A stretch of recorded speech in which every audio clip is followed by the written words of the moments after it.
If you're taking a pillion on your machine for any distance, then there are a few things that will be altered. The bike will feel completely different. The geometry of the bike will change, the handling, the brakes and acceleration, everything will feel different to the way it does when you're riding it solo. So let's just take a few moments to look at some of the things that we should be aware of. Obviously, the first thing that you'll notice when you stick someone on the back is that you've got a big weight high up in the air, particularly if it's on a sports bike where you've got a step seat and the pillion sits a lot higher than you do. Bikes weren't designed to be ridden with big weights high up in the air, so the centre of gravity is completely different to the way it was before. Acceleration won't be as good, so that little gap that you were thinking of nipping into, thought I'll just make it into there, you need to think twice because you've got more weight to carry forward and you might not quite make it.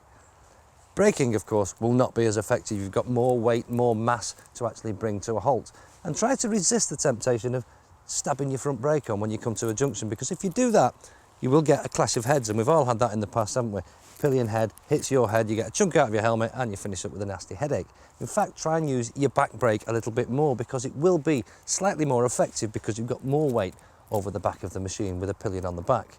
But whilst that actually helps the back brake, of course, it's compressing your suspension, so the handling will be completely different, and it might just be worth getting your little owner's handbook out and tweaking your suspension. You might want to stiffen it up a little bit if you're going to do a few miles with somebody on the back.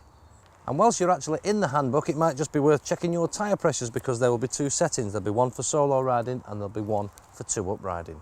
Going round bends and down twisty lanes is where all the fun starts with a pillion, and we've all heard it said so many times, haven't we, when we took someone on the back. Which way do I lean? Where do I look when we're going around the corners? Well, tell your pillion to look the way that you're looking. If you're going round a right-hand bend, you'll be looking across to the right.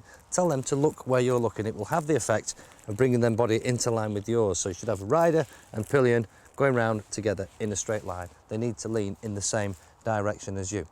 Tell them also that when you come to a stop, don't put your feet down. I've had pillions and when I've come to a stop, they've tried to put the feet on the floor. Tell them not to. Tell them to keep the feet on the pegs and to hold on to you or hold on to the grab rail. And if they've got a problem, give you a bang on the shoulder and let you know. You need to have a relaxed passenger. There's nothing worse than a very tense person on the back of your motorcycle.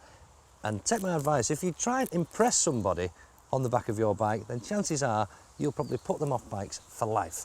And if they're not happy about holding on to you or holding on to a little grab rail like that, then there are all sorts of devices you can buy. Something like this, it's a pillion pal. Goes round the rider, clicks in there, and there are handles that your pillion can hang on to.